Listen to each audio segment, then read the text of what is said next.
Welcome to the Live Up podcast, where we revisit the movies from our youth to see if they live up. Quick note on how this episode will go. We'll review, discuss, and score whether the movie in question lives up to us now as adults and whether it lives up to its intended audience, kids today. You could find us at Live Up Pod on all the socials. Please like us, leave a review, and subscribe to your platform of choice. And I am done with the admin. I'm Jess Latterman. And I'm Amanda Treat. On today's episode, our Halloween spooktacular continues with another film about ghosts battling it out with the living. But this time, the slimy pervert character is Bill Murray. Who are you going to call? It's Ghostbusters. I selected this movie, and Jess, when I told you what I'd selected, you asked a very telling question. Are we going to review the first one or the second one? Because we're both a little too young to have caught the first Ghostbusters in all its glory. Our generation being slightly younger, our Ghostbusters movie is the second one with baby Oscar and that painting of Viggo the Carpathian and all that slime all over the place. Yeah, when I asked my brother, he's like, "Oh, it's the one with all the slime in the bathtub." And I'm like, no. That's Ghostbusters too. And now there's a third one that has the all-women crew of Ghostbusters. And there's a fourth one with Egon's granddaughter becoming a Ghostbuster. And they're making a fifth one that's coming out in 2024. So it's quite the franchise here. But we are starting at the beginning and reviewing the 1984 version, which, depending on what we say here, might lead to a lot of incel hate mail on the internet. Anywho, Jess, what is your history with the first Ghostbusters movie? Yeah, so I was convinced I'd seen this a bunch of times and would just get the first and second one confused. I think upon rewatching, I think I had only seen this one maybe once, maybe twice. And just like you, I kind of thought that I had seen it more, but it was just the second one that I had seen. There was a cartoon, and I should mention that Bill Murray was my favorite character as a kid, as it should be. So that's... He's very sassy in this. Super sassy. Yeah, very sassy. I mean, so did you watch this at all? Was this your first viewing?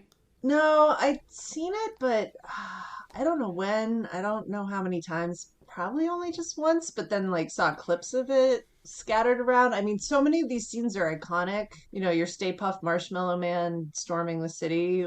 That's a very iconic scene. So I feel like I've seen it a ton, but I think I've probably only watched this from start to finish once. Yeah, I think I just watched it once. Yeah. Genuinely don't know. Yeah. This was not on regular rotation in either of our households. I thought it was. The second one we are familiar with. So Jess, you may or may not have watched this for the first time all the way through, but do you want to remind us what the plot of the first Ghostbusters movie is? Yeah, so this is the origin story you probably forgot of the Ghostbusters franchise, and it's from a time when PG movies could make jokes about blowjobs, but we'll get to that. But it's essentially three nerds and a rando talk nonsense science while they chase ghosts all over New York City, and then a demon of some kind talks prophecy and religious nonsense before turning into a giant marshmallow. And the movie's also set in New York in the 80s, when basically a music professor could afford a penthouse apartment on Central Park West. So that jumped out at me. That was one of my key takeaways from this movie. I'm like, oh my God. This is fiction. Never mind the ghosts. Never mind that they're got supernatural prophecies. She has the nicest corner apartment on the 12th floor. And by she, we should remind viewers, we're talking about Dana, who's the character played by Sigourney Weaver, who's sort of the love interest. Dana's awesome. She's, badass lady. We like her. But yeah, her apartment. Whoa. I think the setting of New York City is part of this movie, and I just wanted to touch on that for a bit. It's yet another movie that portrays the city as kind of a dump. You know, even when the Ghostbusters are looking for a place, they're able to find this incredible loft / old fireman building for basically a song. The whole building. The whole building. And that just blows my mind. So it just sort of harkens back to this era. And I think they get New York City so right, and it's so funny to me. There's a whole plot in here where there's a bureaucracy angle. And basically it's like, do you have a permit to like, you know, store ghosts? And then New York City basically self-destructs. And to me, that sort of tracks. That sort of makes sense. Like, you don't have a permit, go away. So when I was reading up on like how this movie came to fruition, like this is all Dan Aykroyd's brainchild. Like he cited that his family, all the way back to his great grandparents, had huge interest in the occult, had interest in, like, if they could have actually been Ghostbusters, his family would have done it because they were way into that. So like that percolated in his head, like, what if you could catch a ghost? Oh my God. But he originally wrote the script and set it in this like fictitious future setting, not quite planet Earth. And it was going to be John Belushi as the main Ghostbuster, and totally different movie. At the same time, they're all shooting Saturday Night Live. They're in New York. Yeah. They're doing all the rewrites at delis, and like really, this movie is coming together in New York. And suddenly it was like, let's get rid of all this fantasy stuff, this futuristic, not planet Earth. Let's put this in New York City. And that's how it got set there, because like this is where they were working their day job at Saturday Night Live. Or a night job, I guess, if you work at Saturday Night Live. And yeah, like this is such a New York City movie. It really is. Like New York so City is New York. almost a character in the movie. And I know we're not going to talk about the second one, but that one, it's also a character in the second one. It's a character in the remakes. Like, and even in the remake from 2016, they sort of poke fun at the real estate joke from the 80s in terms of what the Ghostbusters could afford in New York. So the 2016 one was shot in Boston, pretending to be New York because they couldn't afford New York. Yeah, no, that's all my old like film buddies shot that one. That's hilarious. Well, that also says something in and of itself. But, and it's just, there were so many funny lines in there that you got the texture of New York. Like when the Marshmallow Man basically gets destroyed at the end and they're covered in the goo. I think there's a line about, I feel like the bottom of a taxi cab. And I laughed out loud at that because I was like, that is just really funny. It's just like getting the texture of it. That's a very visceral description. Yeah, it's perfect. It's perfect. Question, because this happens a lot in this movie. Do New Yorkers, when something exciting's going on, do they just stand around and watch and then clap a lot at the end? Because these guys, if there's a sinkhole and a bunch of guys fall into it, along with a cop car that topples over onto them, and then they slowly climb out of that, is there a dramatic slow clap that just comes together naturally from everyone on the sidewalk? Just to remind listeners, that is actually like a scene from this movie. I'm not being facetious. That happens in this movie. It's funny. I would love our New York listeners to weigh in on that. But my impression, being from there and lived there for a while, is that people would mostly be like, I mean, basically slimy goo and a ghost could come up through a crack and people would be like, okay, whatever, you're in my way, and not really give a shit. I do want to call out for our listeners that Jess is deliberately wearing a Yankees t-shirt on this podcast. I noticed. I can't say anything about the Red Sox because season over this year, but yes, Jess is representing New York City to the best of her ability tonight. Yeah, and listeners, Amanda's from Boston. I am from New York, and last episode I dressed like one of the characters, Adam from Beetlejuice, and I couldn't... Now she's dressing like New York. Exactly, so I decided to wear a Yankee shirt to sort of go with the theme. Jess is just going to start dressing like every single episode. I can't wait to do Silence of the Lambs. Oh, Clarice. So, this movie is so iconic and like so permeated our childhoods, even though we didn't see it. This is one to me where the franchise has sort of run away from the, like, not run away like it's lost its luster, or run away that it's not true to the original, but there's a distance here from the original where the iterations since have sort of then become the memory in a way, versus the actual original. Last episode when we did a Beetlejuice episode. Please. We like to plug previous episodes on our current episodes. Yeah. But one thing that came up with Beetlejuice is that some of the grit and some of the perviness, I'm going to say, of Beetlejuice was a little bit dumbed down by the fact that there was an animated children's show that was on Saturday mornings or after school or something. There was a cartoon version of that was very much rated G. Same thing with Ghostbusters. Like, I definitely remember watching the cartoon version of this more than this movie. You know, I do too. I think I did too. And Slimer the ghost lived in the firehouse with them and was like a friendly character. Like, I don't know, knocking things over in the kitchen or whatever he used to do. And we keep dancing around the Bill Murray character, and like I don't remember if he was toned down for the cartoon. I remember him. Yes, he had to be, because I mean, he's a bit of a pervert in this. He's And not. I mean, to me he wasn't as big of a pervert as, let's say, Beetlejuice, and it's certainly dated in terms of that kind of like those character attributes. But I guess my memory of him was just being really funny, like that deadpan, I'm like the slacker in class kind of attitude that the Bill Murray's yeah, character has. I mean, he's Bill Murray in every single movie he Absolutely plays. same character. He's not a character actor. He always plays Bill Murray. But I like Bill Murray, and I think he's funny. I think, yeah, people love Bill Murray. And we should say, so Bill Murray is Dr. Peter Venkman. He is, that is his character name. He didn't put me off as much as, let's say, Beetlejuice did. Now we're going to get hate mail for this, but his non-PC and like gross and pervy and sort of sexually aggressive comments didn't bother me as much.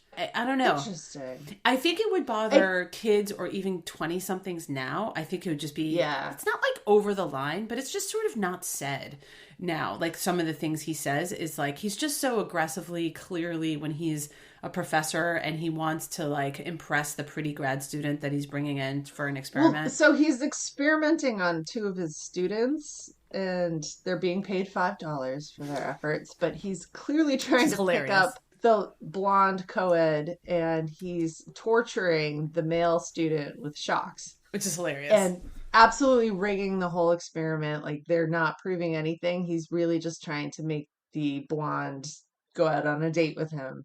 And that's how you're introduced to this character. And I'd forgotten all of that. You know, like his version on the show, of the cartoon show, where he's just, you know, the wisecracking one. Like, he's meant to be the funny one. The other Ghostbusters around him are more of like the straight man personalities. And he's supposed to be the funny one. But I was reading that, you know, Dan Aykroyd wrote the script, and then Harold Ramis came in and helped him with the rewrites. So they've got a script here. They're not sure if Bill Murray read it or not. Like, everything that came out of his mouth was just him like, what am I doing in the scene? Great. Okay. And then just saying whatever the hell he wanted. He ad-libbed the whole thing. And like, it's Bill Murray to the max. Like, he's very funny, but like, this is such 1984 humor where a lot of it would not fly today. You know, at one point he's in Dana's apartment. So this is Sigourney Weaver, and he's just like, oh yeah, I'm such, you know, like, I'm my own biggest problem. And she just turns to him and is like, we both have the same problem. You. Like, that he is so aggressive and creepy. Like, she's just like, get the hell out of my apartment. Like, I'm dealing with ghosts, but you're suddenly the bigger problem because you're so aggressive. Like, dude, get out of here. Yeah, and he claims he's like, I'm in love with you. It's like, and it's like cringy almost, like the way he's trying so hard. And, you know, and even when he visits her later to like, you know, follow up on her case of the ghost. And so for folks who don't remember, basically there's a big part of the plot where, you know, the building she lives in is basically a giant, like, she's rupture. Got a portal to portal. Hell in her fridge. Right, exactly. She has a portal to hell in her fridge. The portal to hell is in her refrigerator. Yeah, and he's following up with her in the case, air quotes, and he's like, well, let's do it over dinner. Like, he's being such a fucking creep about it. But he's just so non-threatening to me that it's funny. He's not groping. I'm not trying to make excuses for this kind of thing. But if a guy would never say that and get away with it today, I mean, maybe they do, and then they get in trouble. But well, yeah, they're probably all in Congress. There's something kind of harmless about it to me, and it's very funny. And it's funny that you say that he ad-libs things. This line is so kind of like gross and not kid friendly, but I laughed when Sigourney Weaver's character is basically possessed by the demon in her apartment, Gozar, or not Gozar. She's like the gatekeeper or something. And so she's possessed. She becomes the gatekeeper. And for some reason, her possession like makes her horny too. And Bill Murray is there to pick her up for their date, which she like begrudgingly agreed to. And she has this line that it's like, I want you inside me. Like, she's writhing on the bed. And then his response to that, he's like, oh, but I bet it's a little crowded in there, is so funny. That was a good line. That's a good line. Yeah. No, he is funny. It's Bill Murray. He's phenomenally talented comedic but says whatever the hell he wants. A lot of this movie struck me as like it's very 1984, and a lot of the stuff Yeah. coming out of his mouth is and not the Orwell novel, to clarify. Um, although some of it is. But yeah, no, he's just in a time, in a place, and a lot of it would not fly now. So, It uh, wouldn't, but just to advocate for it a little bit, like he was my favorite character as a kid, and he kind of lived up to me. Like, yes, he does these things that oh, are like a little interesting. weird and gross, and I'm like rolling my eyes, like, oh my God. But it's like he's just so funny about it. It makes it okay. Yeah. I had forgotten because I think again the cartoon show kind of primed me to think that this character he's the funny guy of the Ghostbusters, but also like he was a lot nicer on the cartoon show. So he's pulling his card tricks on the students at the beginning, but then they have to go investigate that ghost at the library. But they've got this like 60-year-old librarian who's seen a ghost and she's in shock. And they reported it, and he turns to her and says, are you menstruating right now? And she's like 60. But I was just like, what? Like, I didn't watch this with my kids just for timing reasons. It's not that that would be cringy. I just don't even think that they find that humor funny. I just don't think that kids these days forget about like whether you're offended by it or anything. I just don't think it's funny to them. yeah, I think a lot of these jokes wouldn't land at all for kids now. I know. I did find the whole thing just like weirdly non-threatening. And I sort of had the same thing of like, well, at least he did not assault Sigourney Weaver. I literally wrote that down. She's possessed and she's levitating. And I wrote in my notebook as we were watching this, I said, Peter actually doesn't take advantage of her. Like, do we give her kudos for not sexually assaulting a possessed person? Like, I don't know. that's a really low bar. You think it's within the realm of possibility, given the character's behavior. I would venture to say that someone even in their 20s would be like slightly appalled that people used to find that funny. Well, he does get let go from the university because he's kind of a hack, honestly. They are He's got a hacks. PhD. All three of them are doctors. We're getting into the other characters now too. We've got Dr. Ray Stantz and Dr. Egon Spengler. They're all kind of just winging it. I They don't are all know. wigging it, but I kind of find that charming, especially about the Bill Murray character, Dr. Venkman, because he's clearly such a fraud. I mean, he's like, messing up his research because he wants to date the student that's in his research thing. And I also I think this is what I found relatable about him is that when they do get fired, because basically the university is like, you guys are a bunch of cracks. Like, we're not funding this garbage. And he's just sort of like, okay, whatever, we'll do something else. And there's something very Gen X about it.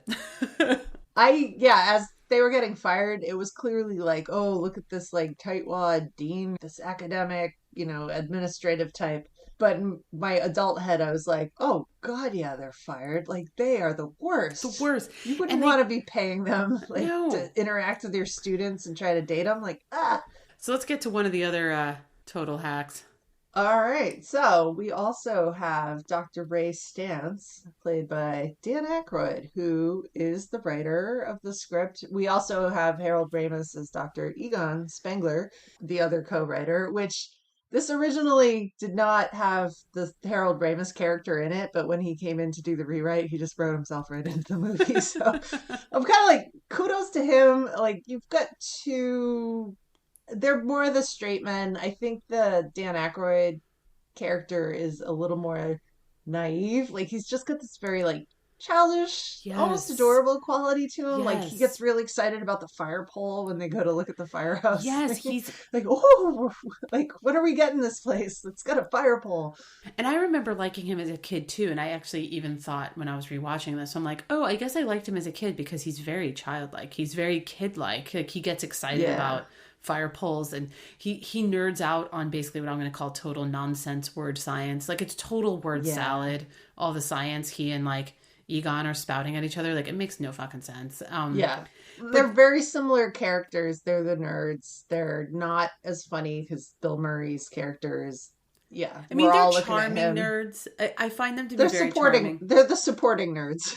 This is where I think there was a better upgrade in the 2016 version with Kate McKinnon and Melissa McCarthy, where they play the nerds. I think they play the nerds. Yeah. They give them something to do. To me, these characters as an adult, they're great. They're good, and I think they could still resonate with kids today.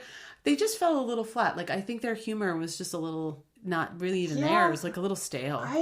I didn't take any notes at all on Egon the entire time. And I love Harold Ramis. But yeah, he doesn't do a whole lot in this movie. I still appreciate though that he wrote himself into it just because he could. Like, you want me to help you write? I'm gonna be a star. I want to be a Ghostbuster. And then from Dan Aykroyd's point of view, like, I'm very torn on this, but I think ultimately it's funny. The fact that he wrote himself in as getting a blowjob from a ghost. Like, What? Oh, yeah. I mentioned that at the beginning. that did not need to be in there at all, but he's just like, yeah, head writer, I get to do this. And like they cast like a Playboy model to be the ghost. It's just like, Okay, but that was so weird. And at this point in the movie, I like clutched my pearls a little bit. I'm like, I cannot get over that a movie got away with that and was rated PG. That's insane. And like, yeah, it doesn't fit in here at all. They made the special effects team like figure out how to like hack like his belt coming off with like no. Yeah, so let's describe this scene for listeners who don't remember it. Part of it, we got to build around it. Like the Ghostbusters, as they become popular, they do this montage of like, wow, everybody loves the Ghostbusters. They're popular on TV shows, and Casey Kasem's talking about them on Top 40. You're just cutting from like crowds cheering and yay, they're winning on every front. And just this random shot of Dan Aykroyd lying in bed with a ghost hovering over him and like the belt is coming off. Cut into this montage. Like this is their success montage. I know. And I was like, you threw a blowjob in there. You threw a blowjob in there. And then they don't just unbuckle. They pull down the pants. Like you see like his underwear is exposed. And he's making that facial expression. Yeah. Yes. It's like that Vince McMahon meme. Like, oh. This is where I was like, okay, they could have just done the belt unbuckling and you sort of get it.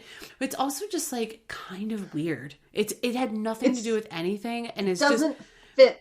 Yeah, it doesn't fit the montage because like the montage is about how the Ghostbusters are super popular, but it also doesn't fit this whole story arc of we have men who are exterminating ghosts. Like they're basically pest control. And that they get so popular that one of the ghosts decides to get sexual with a human. Like that's not been introduced as a possibility before this shot, and it doesn't come up again at all. Yeah, and this is where I guess I'm clutching my pearls a little bit, but I think that this is where the movie is it's just for dudes, and that annoys me a little bit. Dan Aykroyd clearly just wrote this scene because it was like, wouldn't it be funny if? And it's so juvenile. But I think it could be funny, but to crowbar it in there when it's like has no place is so weird. And it doesn't belong in that montage. It doesn't belong in the world they're building here. And I just rolled my eyes. I'm like, this is so dumb. It was just a weird, dumb thing. Go get a real human girlfriend, right? Dr. Ray. I think you have a good point that Egon and Ray, so the Dan Aykroyd and the Harold Ramis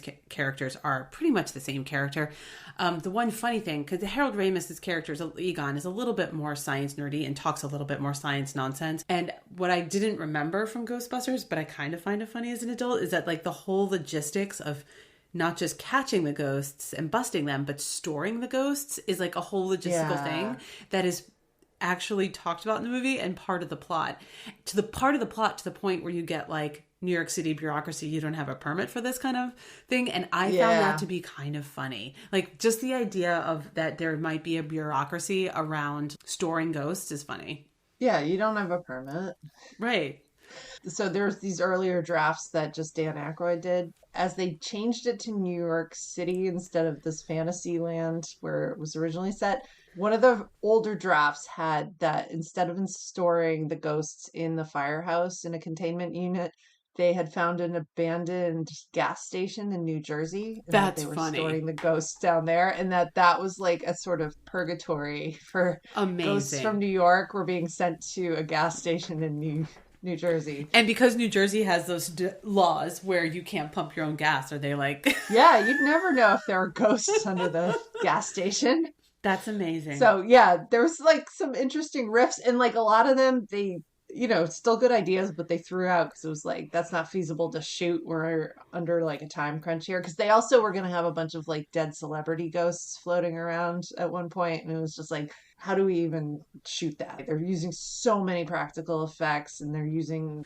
We know how you love your practical effects. I do, and this movie had a ton of them. They had to they were competing, trying to even get a special effects team to come work this movie. They hadn't finalized the script, so nobody even knew what the shots were gonna be. But they managed to pull Richard Edlund off of, I think he'd just come off Return of the Jedi. Oh. They were like very much competing with Temple of Doom and Return of the Jedi Oh, yeah, for because like those were trying to made get their around this crews, time. trying to get their effects. Yeah, like that they pretty much had to like poach people off of those movies to come do Ghostbusters. But the one that made me laugh so hard was, so they have the Stay Puft Marshmallow Man. There's an actual person in that suit, and he's Oh, got really? like different That's funny. heads with facial expressions. They keep trading Yeah. the head out, but that they accidentally lit that guy on fire like 9 times. Oh my god. And they went through so many of the suits, and they nearly killed that guy like so many times as he was storming the city. That's funny. And then we've got the Ghostbusters in front of a blue screen, and then we're putting a mat in between to do the skyline. And then you got your guy in the Stay Puft Marshmallow, Oh my like stuff God. like that. I love seeing it all come together. I love hearing that they almost killed somebody, but they didn't. There's nothing I think that CGI would add too much in terms of effects. I really think so. And having even watched the new one, I think, or one of the new ones, I don't think the CGI really adds to it. Again, I think if kids were into it or younger folks were into it, I don't think that would bother them. In some ways, it's like weirdly charming. It definitely dates the movie. Yeah. But they're using old school like mats where they had to like paint the buildings or paint the skyline and stand in front of it. And it's very old school Hollywood because nothing's computer here. They're really recreating and then like laying the film cells over oh wow. each other. And it's old school. For the time, it looks cool. The proton packs are kind of shooting like markers, but okay. The one thing with the proton packs is that the packs themselves are so big. I think a young person today would be like, well, is that just what phones looked like in 1984? I mean, there was a deliberate effort to make, they're trying to do all this special effects work, but at the same time, they're aware that you've got these 3 guys starting a company with no money and they're kind of hacks. Like, there's the scene where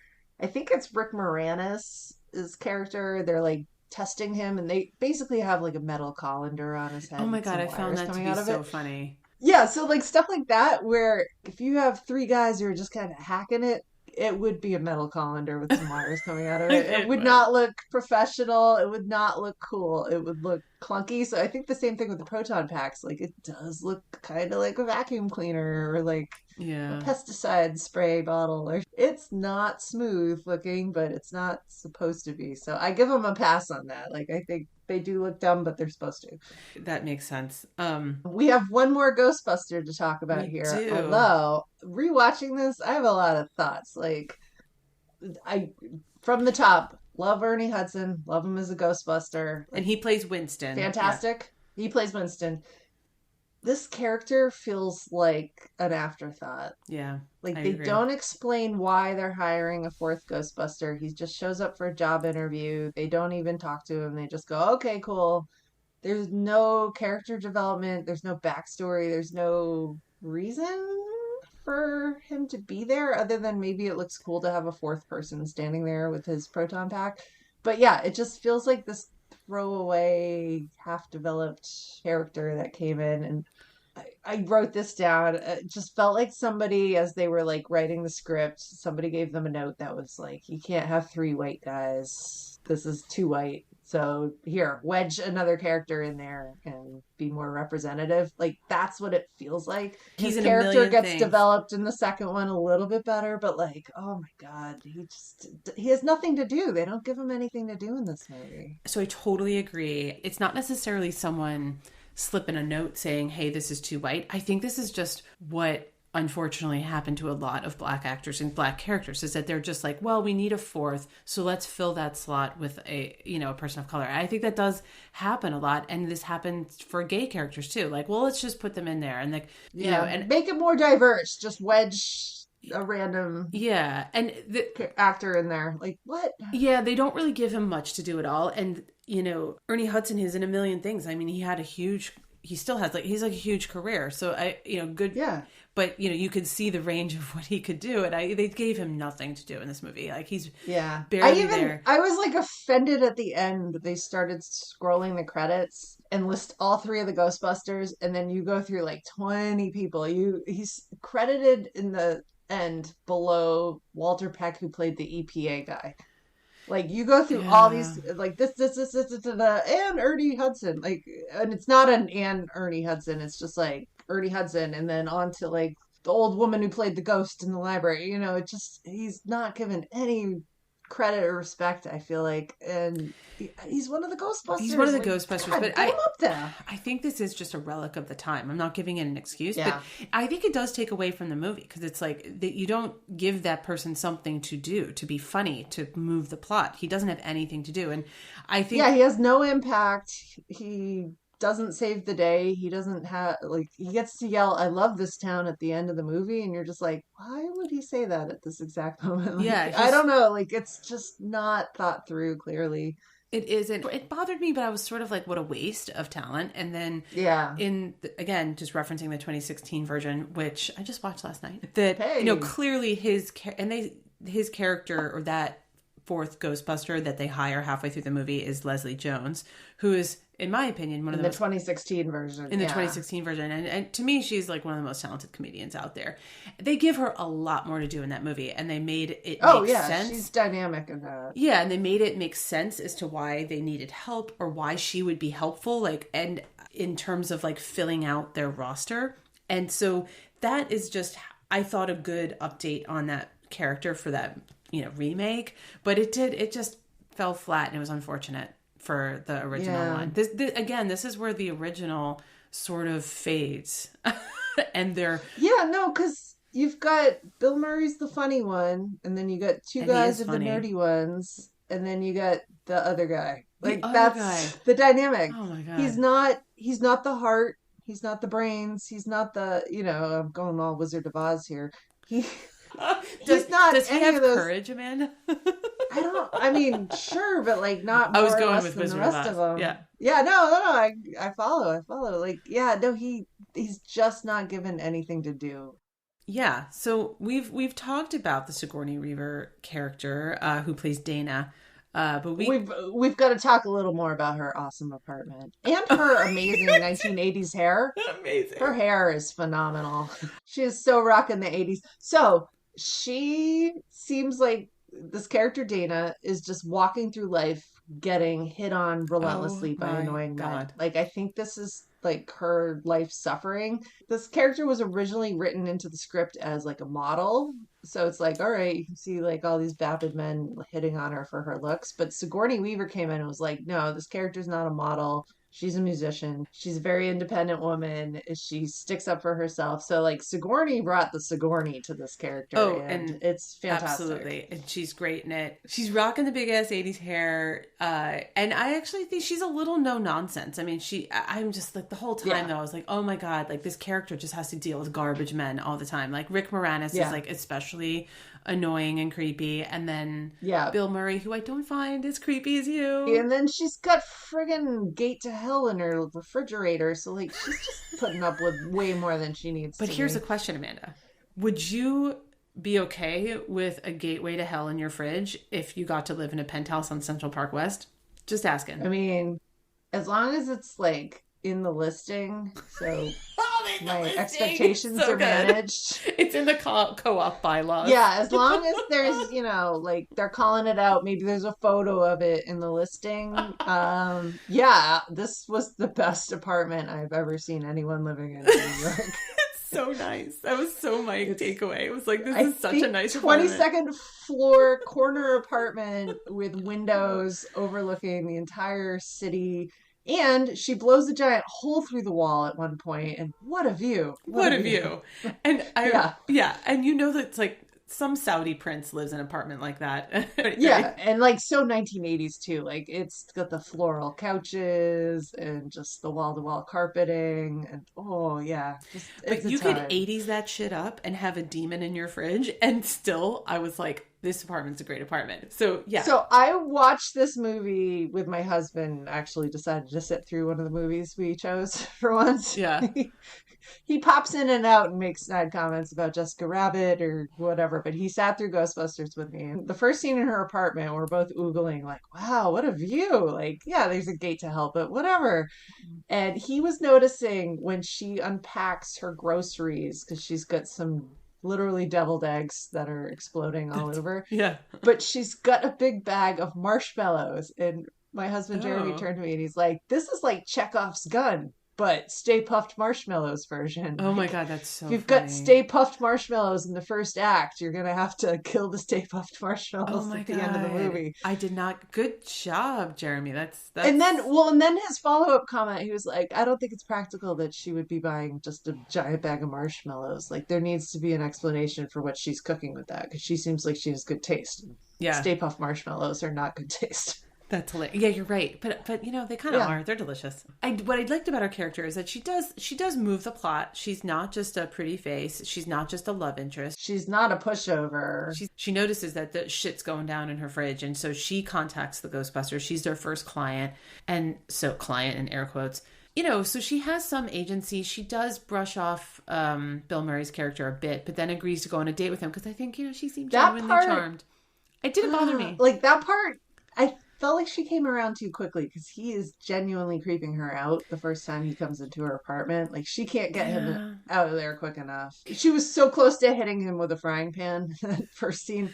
But then she runs into him outside of her rehearsal one day and is like being kind of flirty. And it's like, what has changed here? Because, like, he hasn't. Yeah, he's just so not threatening. He's so funny that I was okay with it. I was okay with her coming All around to right. it. But I'm I sending see the why Ghostbusters to your place to annoy the crap out of you. I'm not going to come around to Bill Murray, but you know, but that does drive the plot because then he shows up when they have their date, and then we get that whole interaction we had talked about with him claiming it's crowded inside her. And I guess what I didn't like is that all of a sudden, so she gets possessed by Gozar, which is some demon that lives in her fridge. Once she's possessed, she becomes like a horn dog herself, and she's dressed in a silk nightgown and makes out with the Rick Moranis character. That one shoulder that's exposed through the neckline. That was so 80s.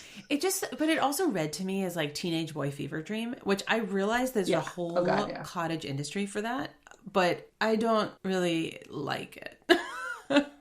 When women get possessed, they become really horny, apparently. According to the Ghostbusters. Yeah. She's not at like a huge level of some of the female characters we've talked about that have tremendous agency, but I did appreciate Sigourney Weaver in here. She was not damsel in distress. And so that she gave his character some oomph. Came into this off of like very serious action movies. I mean, she was an Alien, and like, you know, she was Alien before this movie? Yes, that was like 79 or 80. Oh, okay. Yeah, so like she was known as like an action lady, action star, but like, you know, there weren't a lot of action ladies at the time. Yeah. All right, so we talked about Dana. In her possessed building, there's another character, Louis Tully, who's played by Rick Moranis, which I think this is probably the first time we've had Rick Moranis. Yeah, I think he's the first time he's appeared on this podcast. Yeah. We're going to have so many more movies with Rick Moranis. We are. He is playing her annoying, almost stalker neighbor who is an accountant and is throwing one of the weirdest house parties ever that he hypes up for a very long time, and then when you get to it, he's talking about the cost of salmon, and he struck me as a very shady accountant. Like, I mean, he is like definitely working for mobsters, like and shady businessmen kind of thing. Again, because he's living on Central Park West. But he's a creep. I mean, he's listening for her to come home so he could, like, you know, meet her in the hallway. And to the point where Sigourney Weaver's character tries to tiptoe past his apartment. I mean, he's, like, super harassy. I really hated his character. And then part of his storyline, for folks who don't remember, is that he gets possessed by the Keymaster. So he is the Keymaster, and Sigourney Weaver's Dana as the gatekeeper have to sort of meet in order to open the portal where Gozar comes out. He's just such a fucking creep. I really didn't like him. She's not safe in her own building with that guy just constantly watching what she's doing, watching who's going into her apartment. Oh, you want to kill him. He's so punchable. He's definitely punchable, but in a weird way, he's to me more threatening than Bill Murray because Rick Moranis presents as such a nerd. He just has like serial killer written all over his face. It's a little bit more menacing to me, even though Rick Moranis is not menacing as an actor, and he doesn't try to do it as an actor. No, he's very dweeby. Super dweeby, but I do think that could read today as like there's something fucked up about this guy. He's got bodies buried in the fridge. Oh, the combo of the way he's acting towards Dana and the combo of the way that Bill Murray's character is acting towards Dana, like she's got a great apartment. I would just lock myself in it and not come out. Like you'd rather hang out with the demon in your fridge. I'd rather deal with the demon in the fridge. Oh, yeah, he's so annoying. He does throw the weirdest tax write-off party ever, and there is a demon dog in his bedroom that he's accidentally throwing coats on. He gets chased out of the building and chased through New York, and nobody has any sympathy for him at all. Like, yeah, let that guy just get like eaten or possessed or whatever that demon dog's about to do to him. I was definitely rooting for the dog. You're kind of cheering for him to get possessed. Yeah, get possessed and get the fuck out. There's a couple other characters we just want to mention. Introduced in the middle of the film, they have the EPA guy whose name is Walter Peck, which gets a lot of Bill Murray ad-libs at the expense of his last name. But he's played by William Atherton. He's one of those guys with a punchable face. Very punchable. Type actor. Yeah, like he's in Die Hard also as a guy with a punchable face. Like he's causing more problems, but he's not the biggest bad guy. When he came in and he's dressed in a very like fancy suit and he's like, I'm from the EPA. My head initially jumped to like, oh, he's just saying he's from the EPA because nobody from the EPA has enough money to dress like that. Like, right? 3-piece suit. I thought he was like a spy from like the Ghost World or something that was like pretending to be EPA guy. But it turned out he's actually from the EPA. And at that point, I'm just like, why is the EPA the bad guy in this movie along with all these ghosts? They make a classic bureaucrat villain out of him. Like, you don't have a permit to store these ghosts kind of thing. Which, to be fair, they don't. They don't. Like, yeah, he looks like a villain, though, because at first I couldn't remember the plot. Because I was like, wait a minute, is there a bad guy here? And I thought that he was going to be introduced as, like, a more nefarious, like, has some bad guy that's involved with the ghosts. I thought he was like a Gozar, like... That's what I thought. A Gozar enthusiast. Yeah, and I was almost... he was on the side of the ghosts, and he's not. He's not, and I was almost disappointed, because I feel like you could have done something there. We didn't need a bureaucrat in this movie. No. There's enough going on. Not collecting taxes. It's fine. The final actor I want to call out here is right at the beginning. Our first shot is the librarian going through the haunted book stacks, and she's reacting. This is the one that Bill Murray kind of and I'm gonna just keep calling him Bill Murray. Yeah, that's fine. It's sort of like when we called Angelica Houston. And yeah, we just kept Morticia. Like, Bill Murray is Bill Murray in every single movie. Yeah, it's him. So, it's fine. Bill Murray as Venkman insults the librarian when he's asking about her period, and it's clear she's seen a ghost, and she's also 60, so probably not. Well, I think just like demonstrates that men have no fucking idea how periods work. But anyway. No. So this is Alice Drummond, and the second she came on screen, my immediate thought was she's in Ace Ventura playing Ray Finkel's mom. She has one of my all-time favorite lines because she's like so pulled together and like prissy and proper here as the librarian in like her little sweater vest outfit. But in Ace Ventura, she's got that line, Dan Marino should die of gonorrhea and rot in hell. Oh my God, that's the line from that movie. That is my favorite line from that whole movie. And it's her, and she's playing it a little bit straight here, but I just forever love that actress just for her appearance in Ace Ventura. Like, so actually, speaking of the library, because it opens on the New York City Public Library, very eerie music. You find out like there's something going on in the library. But I was reading that since this movie came out, occasionally people dress up as Ghostbusters and just go running through the New York Public Library. God. Not encouraged. We're not saying you should do that, but that's kind of funny. I love it. Yeah. I think it's fun that the New York City Library is like a Cleared them character. to shoot this. Yeah, you want to bust ghosts in our book stacks? Go Yeah, for it. that's We're fun. trusting you, Dan Aykroyd, that whatever you're doing. Well, at least he wasn't getting a blowjob by a ghost in like some book stack somewhere. This is better. I mean, they maybe cut that scene. Maybe they He probably wrote a whole series of like escalating sex scenes in different locations. Nope, cut. Yeah. Dan. Oh my god. Doesn't make sense. So speaking of, we talked about New York and the New York Public Library, but they had to make this movie so quickly and they did not pull permits despite all the talk of permits from the EPA guy. That's funny. So a lot of the locations around New York City, they're just doing guerrilla shooting. Get Like outta they here. are just showing up, no permits. And there is a scene in this movie where the Ghostbusters are being chased by a security guard, and it's in that montage. But that was actually all of the actors and the crew being chased by the security at Rockefeller So Center good. because they did not pull permits to shoot there. They just showed up and started shooting. Oh So my god. That can never happen these days. That's funny. no, that still happens all the time. Oh Yeah, really? like Oh, that's yeah, funny. like movie producers who are cutting corners and just screw it, just go shoot it. Yeah. Nice job, New York. Like sneak attack, Ghostbusters movie, Sneak just attack. shot all over the place. That's funny.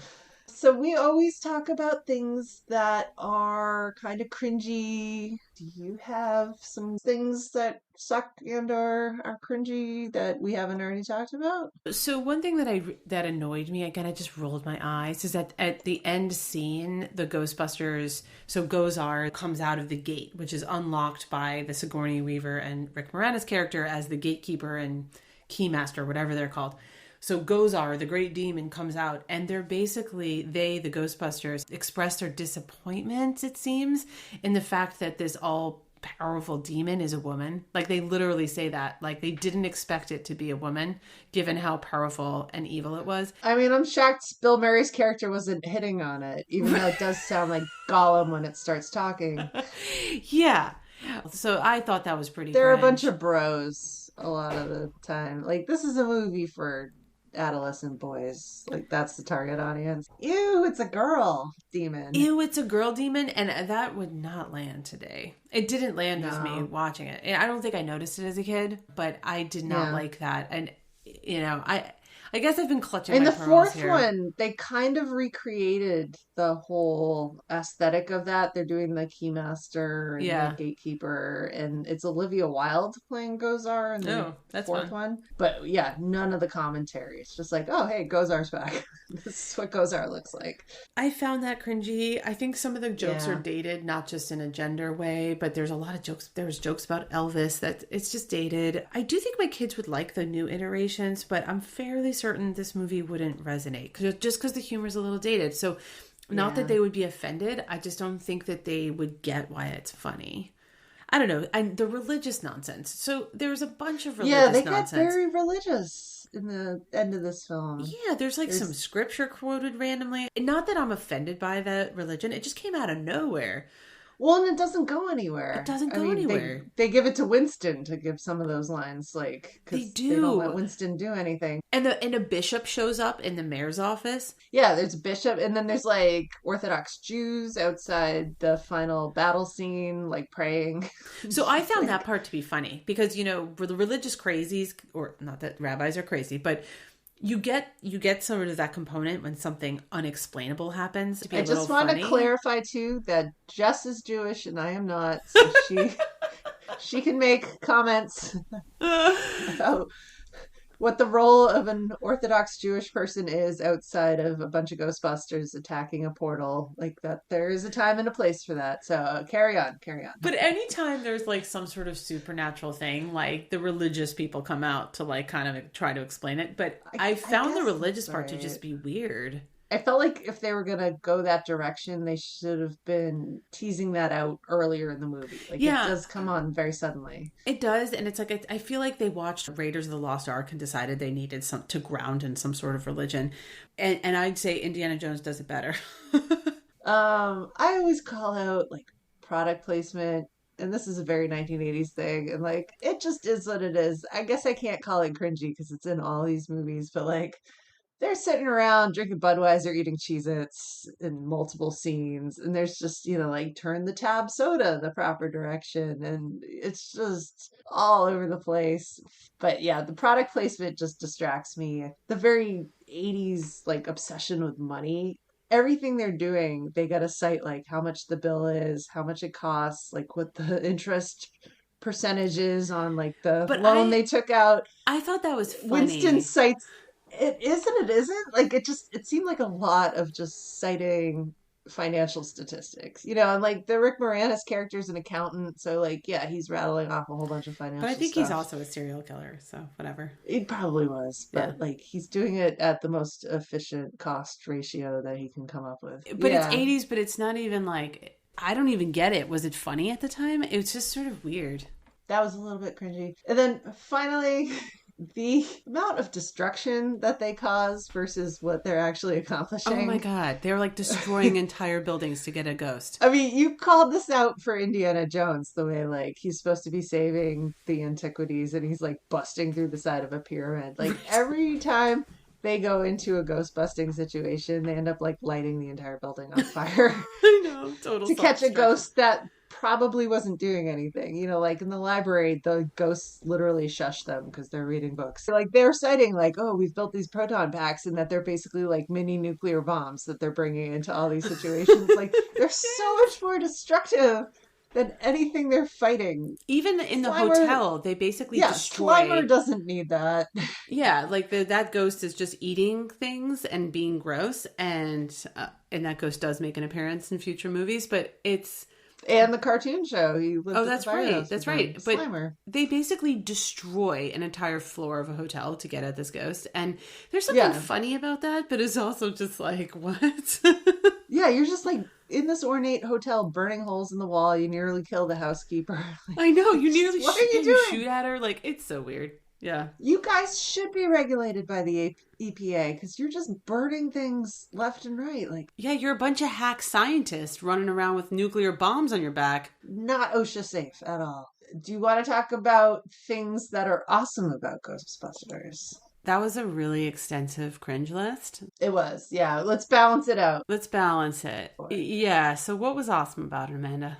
I still feel like the iconic moments, the ones that I remembered, the first time they suit up, go down the fire pole, jump in the Ecto-1, like that, the nostalgia hit me. I was like, oh, the Ecto-1. Yeah. Oh, like, there's just something fun about watching them drive around with the Ghostbusters theme in the background. The whole scene with the Stay Puft Marshmallow guy, like how he comes to be, like they have to choose the form of the destructor. Right. They're trying to clear their minds. Dan Aykroyd's character is just fixated on marshmallows, and we get the marshmallow villain. I mean, there's a lot of things that undercut the seriousness of having a whole city attacked by ghosts. Yeah, it makes it like kind of not that serious, and it's what it's intended to be, which is funny, not scary. Yeah.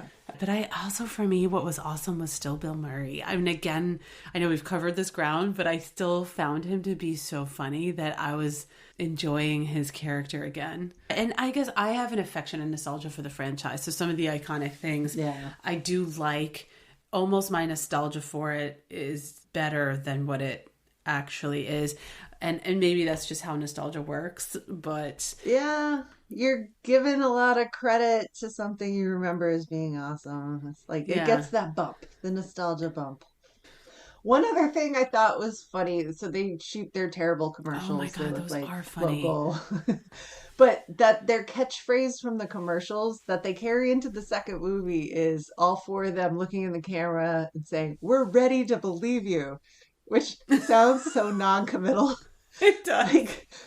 Like that doesn't mean anything. There's just something very funny about that to me. Like, we're ready to believe you, but we might not. Yeah. You might just be crazy, or Venkman just might ask if you're on your period or something. Right? But like, we're ready to believe you. Yeah. We might. Well, any closing thoughts on Ghostbusters? Yeah, I'd say my closing thought is just, this is where our memories about the franchise are just better than the origin story. I think that's my closing thought. It's really light on story development, and, it's a little light on some character development too. Like you were saying, you had no notes for some of the characters because they just don't Nothing on Igor. Absolutely nothing. And all my notes on Winston were about how underdeveloped. I guess in my mind, I had fully developed the story and character, and I just don't think it wasn't there in the original one. So Yeah. it's not really a closing argument per se for this movie, but No. that was No, my but it's an overall. honest take on it because, yeah, I was feeling the same way. I had a much fuller memory of the Ghostbusters, but it's definitely because we grew up watching the second movie and not this first one. Yeah, but now I kind of feel like that one might be. I mean, who knows what that? Maybe we should Yeah, watch we don't it. know if the Maybe we second should one watch lives it.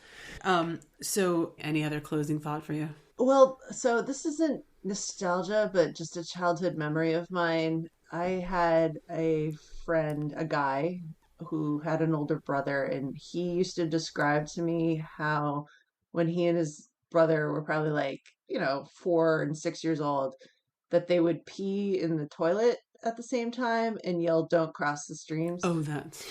We should explain what that means. And I think if folks don't Oh, yeah, remember, we didn't even go into that. I mean, basically, the streams of the ghost packs The can't proton cross packs. because it doesn't matter. It's a bunch of science nonsense, and then they do it And anyway then in the movie. So they do it anyway.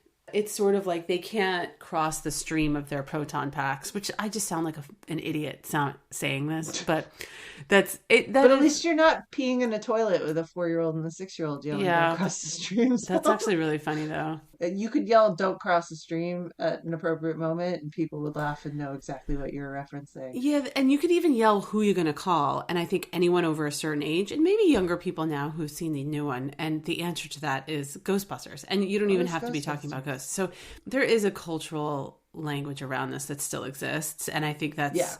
I'm not as attached to it as I am for other franchises. But it's there, and there's a fun element in rewatching it. So moving on to rating, and for folks who are new to us, what we do is we first rate 1 to 10, 1 being garbage, 10 being Princess Bride. We rate how it lives up to us as adults, and then our second rating, same scale, is how it would live up to its intended audience, which is kids today. So let's tackle our first rating. I'll go first because Amanda I sense some just pondering from Amanda. And Yeah, it's given me a lot to think about. yeah, I'm probably going to overrate this, but I gave it a 5 because there is still some fun nostalgia in rewatching it. I still liked Bill Murray, but there's no way I'm going above this because I felt like there's a lot of stuff that just didn't land and annoyed me. In fact, now that I'm talking about it, the whole comment about being disappointed that Gozar's a girl, I might knock it down to a 4 just for that. But I'll stick with a 5 for now. I think I was pondering a 5 or even a 5.5 to be generous, but You and the halves. I think this is a 5 for me as well. Yeah, my memory was that the jokes were so much more piercing and funny, and like this viewing, they were amusing, but they weren't like the smartest things I'd ever heard, and like the characters weren't as warm and fuzzy as they were in my memory. So That's a yeah. 10 for adult rating. Where does that fall? Each of us on average usually give above a 5. So, but you're the tougher grader generally. Okay. You can't change reviews for previous episodes, by the way, right now. Not the time. Not the time. Yeah. I think this probably below average for us, but that feels right. I think this was a below average on the scale of living up for adults. But so for kids today, and I'd say I don't know who the intended audience is. I think this might be even for young adults. I think it's adolescent boys. Oh, yeah, of course, it's adolescent boys. I mean, in that guys case, who can go across the stream in their junior high school locker room and have like fever dreams about ghost blowjobs, and I don't even know. That's the target audience right there. I guess if that's the target audience, I would have to rate it higher than what I'm about to rate it. But ooh, what an asterisk you put on your rating that you haven't even given yet. Yeah. So I do think there's some points here for the franchise. So I should say this rating for kids today is same scale, just to remind folks. I didn't watch this with my kids, but I don't think this is one that would resonate with them as much. So I'm going to go lower than a 5. I would say a 3 for kids. Okay. I do want to sway your rating here. Okay. Because you gave Rudolph the Red-Nosed Reindeer 3.5. Oh, God. Think about that. Yeah. I'll give my rating and then maybe come back to you. Do you want to stand by the 3? I'm going to stand by the 3. I'm going to stand by the 3 because Reindeer was a cartoon. We did say, yes, that's like a fever dream for children. Okay. Okay. What about you, Amanda? I think I'm going to 4. It's below average, but we're sort not of in as low as agreement. you went. Yeah, it's definitely not for young children. And yeah, I don't know, with all the superhero movies that are out there today, there's just a lot of breaking down the financing of a firehouse that may not Oh be my interesting God, to not children. interesting. But so what's our total? 17. Oh God, That's 17. pretty low. It's beating Rudolph, barely, and it's beating Ferris Bueller's Day Off, and it's beating Mad Max Beyond Thunderdome, but you hated that movie and thought that was terrible for kids. So, Actually, I think this is which, right. The final rating, other than the numbers, is it has to live up to both of us. It's a yay or nay, and we have to agree. And I think we're giving away the game here.